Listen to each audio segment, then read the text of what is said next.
The print में आपका स्वागत है। फीफा और डोलो 650 से लेकर यौन उत्पीड़न तक, आज के इस कोट अनकोट के एपिसोड में मैं अपूर्वा मंधानी आपको पिछले हफ्ते हुई बड़ी कोर्ट की खबरों के बारे में बताऊंगी। लेकिन एपिसोड शुरू करने से पहले आपको बता दूं, जैसे कि आप जानते हैं ये शो ज़्यादातर मैं अपनी सहकर्मी भद्रा सिन्हा के साथ करती हूँ, लेकिन आज कुछ निजी कारणों की वजह से वो हमारे साथ इस एपिसोड के लिए नहीं जुड़ पाएंगी। लेकिन अगले एपिसोड में आप उनको एक बार फिर इस शो पे ज़रूर देखेंगे। चलिए अब इसी के साथ शो की शुरुआत करते हैं। जैसे कि मैंने आपको बताया, सबसे पहले जो हमारे पास आपके लिए आज केस है वो सुप्रीम कोर्ट से आ रहा है। दरअसल आज के दो केस सुप्रीम कोर्ट से हैं। पहला जो है वो है डोलो 650 के बारे में। हाँ जी, वही दवा जो बुखार में आपको इतनी सहायता देती है, जो बुखार में आपकी सहायता करती है। ये दवाई जो कि स्पेशली खासकर कोरोना महामारी के दौरान इसकी बिक्री काफ़ी तेज़ी से बढ़ गई थी। अब ये सुप्रीम कोर्ट में ये मामला पहुंचा है। पहुंचा एक PIL के चलते, जिसे Federation of Medical and Sales Representatives Association of India ने फाइल की थी। ये PIL क्यों फाइल की गई है? क्योंकि इस फेडरेशन का आरोप ये है कि डोलो 650 को बनाने वाली जो कंपनी है, इस कंपनी का नाम है माइक्रो लैब्स लिमिटेड, इसने कई डॉक्टरों को 1000 करोड़ रुपए से ज़्यादा के उपहार दिए। उपहार क्यों दिए? ताकि वो डॉक्टर्स डोलो 650 लिखें अपने पर्चों में और अपने मरीजों को डोलो 650 दवा लेने के लिए कहें। इसी के साथ उन्होंने ये भी आरोप लगाया है कि इसी के चलते डॉक्टर्स ने मरीजों को गलत डोज प्रिस्क्राइब किया, ज़्यादा डोज प्रिस्क्राइब किया।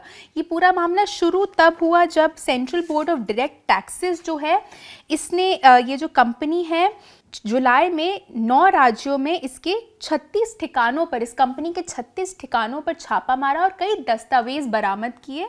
इन जब्त सबूतों से ये पता चला कि कंपनी ने सेल्स और प्रमोशन के नाम पे डॉक्टरों को कई मुफ्त गिफ्ट दिए, जैसे कि मैंने आपको बताया, और उन्हें अपने खातों में अनअलाउएबल एक्सपेंस के तौर पर दिखाया। डॉक्टरों को फ्री गिफ्ट दिए गए, इसमें उनके ट्रैवल एक्सपेंसेस भी शामिल हैं।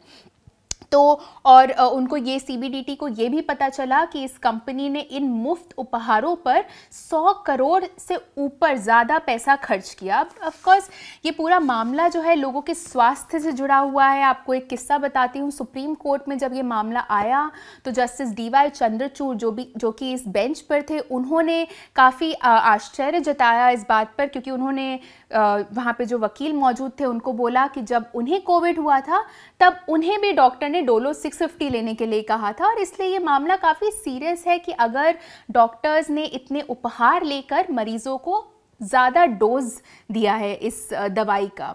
इस पूरे मामले में अब सुप्रीम कोर्ट ने सरकार से जवाब मांगा है। मामला अब सीधा सितंबर में आएगा, 29 सितंबर को मामला आएगा, जब सरकार का जवाब ऐसी उम्मीद है कि सुप्रीम कोर्ट तक पहुंचेगा और उसके बाद इसमें जो पिटिशनर है उसका सरकार के जवाब पे जवाब सुप्रीम कोर्ट के सामने रखा जाएगा, जिसके बाद सितंबर में ये मामला आएगा। तो जब भी ये मामला आता है काफ़ी दिलचस्प रहेगा, क्योंकि लोगों के स्वास्थ्य से भी जुड़ा हुआ है, डोलो 650 से जुड़ा हुआ है। तो इसमें जो भी आगे डेवलपमेंट होगी उसके बारे में हम आपको बताते रहेंगे। जो दूसरा मामला है वो भी काफ़ी दिलचस्प है, सुप्रीम कोर्ट से आ रहा है। ये जुड़ा है फुटबॉल से। अब हम जानते हैं किस तरह से फीफा के अखिल भारतीय फुटबॉल फेडरेशन जो AIFF है, उसको निलंबित कर देने पर पूरे खेल जगत में एक तरह से हलचल मची हुई है इस समय। अब भारत में फुटबॉल की देखरेख जो है, पूरा ऑर्गेनाइजेशन सब कुछ AIFF करता है, लेकिन अब फीफा ने हाल ही में इसको निलंबित कर दिया, सस्पेंड कर दिया, ये कहते हुए कि AIFF जो है, ये पूरी जो बॉडी है, इसमें थर्ड पार्टीज दखल दे रही हैं। थर्ड पार्टीज कौन है? ये पूरा मामला सुप्रीम कोर्ट से शुरू हुआ था और अब जाके एक बार फिर सुप्रीम कोर्ट में पहुंचा। आपको संक्षेप में इसके बारे में बताऊंगी क्योंकि थोड़ा कॉम्प्लिकेटेड सा मामला है। दरअसल हुआ ये था कि AIFF जो है, इसमें लंबे समय से चुनाव नहीं हुए थे। इसके जो प्रफुल्ल पटेल की निगरानी में, देखरेख में ये पूरा जो बॉडी है ये चल रही थी काफ़ी समय से। इनको 12 साल से प्रफुल्ल पटेल इनके चेयरमैन थे। इनको 3 बार इनकी नियुक्ति हुई 4-4 सालों के लिए, एक बार 2009 में, फिर 2012 में, फिर 2016 में। लेकिन उसके बाद जो इनके चुनाव होने थे इस बार 2016 के बाद के, वो चुनाव नहीं हो रहे थे, जिसके चलते कुछ याचिकाकर्ता सुप्रीम कोर्ट पहुंचे। अब सुप्रीम कोर्ट ने इस साल जून में ये ऑर्डर दिया, ये आदेश दिया कि प्रफुल्ल पटेल और जो एग्जीक्यूटिव कमेटी है AIFF को, उसको निकाल दिया जाए और सुप्रीम कोर्ट द्वारा नियुक्त एक COA यानी कि कमिटी ऑफ एडमिनिस्ट्रेटर्स AIFF की देखभाल करेगा जब तक वहाँ पे एक बार फिर चुनाव नहीं हो जाते हैं उस समय के लिए। अब ये जो COA बैठा, इसका आपको बता दूं, इसमें शामिल है रिटायर्ड सुप्रीम कोर्ट जज अनिल दवे, पूर्व इंडियन फुटबॉल के कप्तान भास्कर गांगुली और पूर्व chief election commissioner SY Qureshi. ये तीनों इस COA के सदस्य हैं। अब ये तो हुआ था साल की शुरुआत में। तब फीफा ने क्यों AIFF को निलंबित नहीं किया, इसके पीछे भी एक कारण है, क्योंकि तब तक फीफा सारे जो इस केस में सब कुछ चल रहा था उसकी निगरानी रख रहा था, लेकिन तब तक COA जो है वो आश्वासन सभी को दे रहा था कि हम इसमें इलेक्शन करवाएंगे और उसके बाद पूरा जो AIFF का संभालने का जो ऑर्गेनाइजेशन है, सब गवर्नेंस है, इसका जो पूरा शासन है, वो हम जो नियुक्त होगी एग्जीक्यूटिव कमेटी उसके हाथ सौंप देंगे। अब इस COA ने लगातार फीफा को, सुप्रीम कोर्ट को आश्वासन दिया कि वो AIFF में चुनाव करवाएंगे। फीफा के मुताबिक चुनाव जल्द से जल्द हो जाने चाहिए थे, लेकिन COA ने चुनाव करवाने से पहले एक ड्राफ्ट संविधान, AIFF का संविधान बनाने की कोशिश की, जिसमें उन्होंने ये लिखा कि 50% चुनाव के लिए 50% वोटिंग अधिकार खिलाड़ियों और खेल से जुड़े लोगों को देने चाहिए। इस बात पर फीफा ने ऑब्जेक्शन किया। फीफा ने ये कहा कि ये जो खिलाड़ियों का प्रतिनिधित्व है इसको आधा कर देना चाहिए और चुनावी कॉलेज में अलग अलग सदस्य राज्य संघों और अन्य संस्थानों से लोग आने चाहिए। इसमें पूर्व खिलाड़ी नहीं होने चाहिए, अगर हैं भी तो वो 25% होने चाहिए, 50% नहीं होने चाहिए, जैसे कि जो ये COA है इसने चाहा था। फीफा ने अपना इसमें ऑब्जेक्शन दिया, लेकिन इस साल अगस्त में सुप्रीम कोर्ट ने एक इंटरिम ऑर्डर पास किया ये कहते हुए कि AIFF ने जो 72 मेंबर का इलेक्टोरल कॉलेज बिठाने की बात की थी जिससे ये चुनाव होंगे, उसी के साथ उन्हें चुनाव कर देने चाहिए। इसके बाद फीफा ने ये बड़ा कदम उठाया, क्योंकि फीफा ने इस पे, जैसे कि मैंने आपको बताया, ऑब्जेक्शन दिया था। फीफा को नहीं चाहिए था कि इसमें 50% पूर्व खिलाड़ियों का प्रतिनिधित्व हो। अब जैसे ही फीफा द्वारा AIFF को निलंबित किया गया, सरकार एक बार फिर सुप्रीम कोर्ट के पास पहुंची।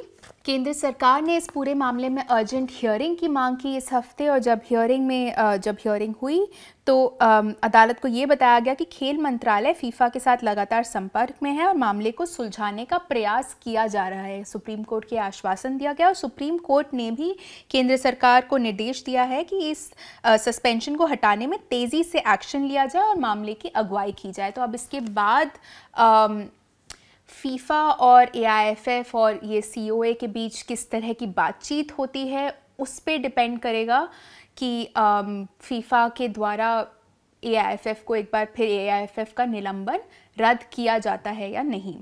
अब इसी के साथ हम पहुंच चुके हैं अपने आज के तीसरे और आखिरी केस पर, जो कि आ रहा है केरला की एक कोर्ट से। दरअसल ये 2 केसेस हैं, लेकिन एक ही आदमी के खिलाफ थे। ये लेखक और एक्टिविस्ट सिविक चंद्रन, इनको केरला कोर्ट के एक जज S कृष्ण कुमार ने बेल दे दी है। दोनों ही मामलों में बेल दे दी है, लेकिन बेल देते समय उन्होंने जिस तरह की टिप्पणी की है उसकी काफ़ी निंदा हो रही है।